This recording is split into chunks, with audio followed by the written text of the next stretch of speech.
Gold broke another record, rising above $2,200 per ounce. Let's take a look at what's going on in the economy this week that is driving gold's success. Before we begin, remember to like this video and subscribe for more economic updates.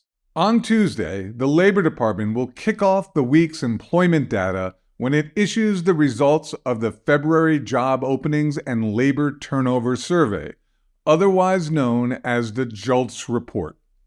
Economists are expecting to see that there were 8.7 million job openings in February, which would be 163,000 fewer than in January.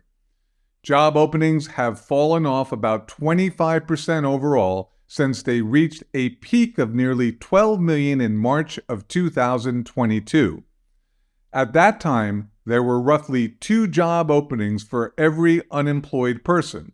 That ratio has since dropped to 1.4 job openings per unemployed person. Next up, on Wednesday, payroll processor ADP will release the National Employment Report for March.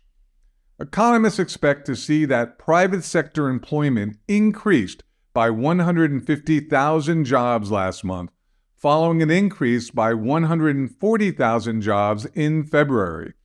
ADP's February report also reported that annual pay was up 5.1% year over year in February.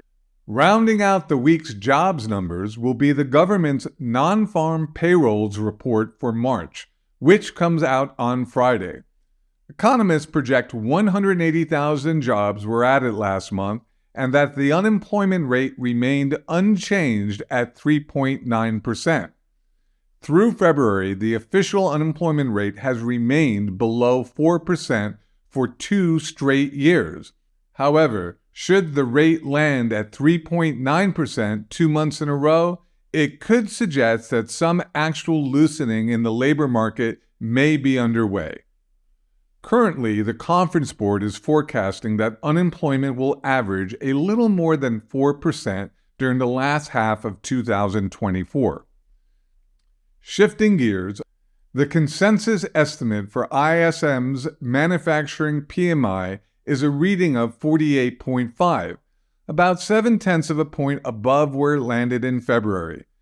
March is likely the 17th straight month that ISM manufacturing PMI has come in below 50 and in contraction territory. On Wednesday, both ISM and S&P Global will be back to issue their respective services PMIs for March. Economists expect to see ISM Services PMI come in at 52.5, just 0.1 of a point below February's reading.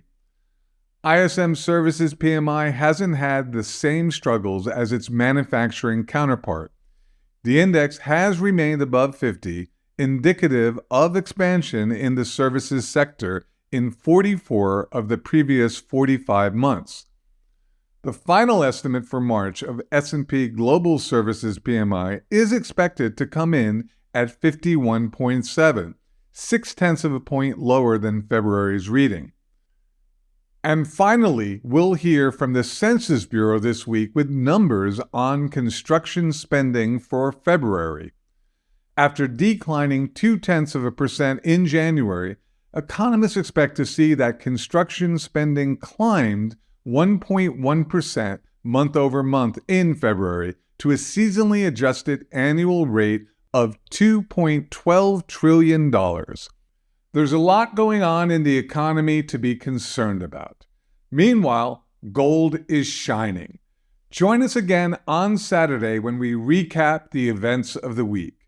This is Devlin Steele for Augusta Precious Metals, signing out.